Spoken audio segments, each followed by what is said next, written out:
6 ארוחות ביום, הם ממש מזדעזעים. אבל בסך הכל 3 מתוך הארוחות האלה הן ארוחת בוקר, צהריים וערב.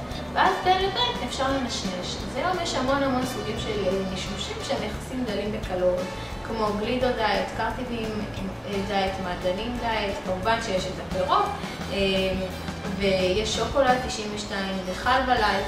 אז אפשר ביום לשלב, נגיד פרי, מעדן אחד וגלידה אחת, או איזשהו חטיף שוקולד 92,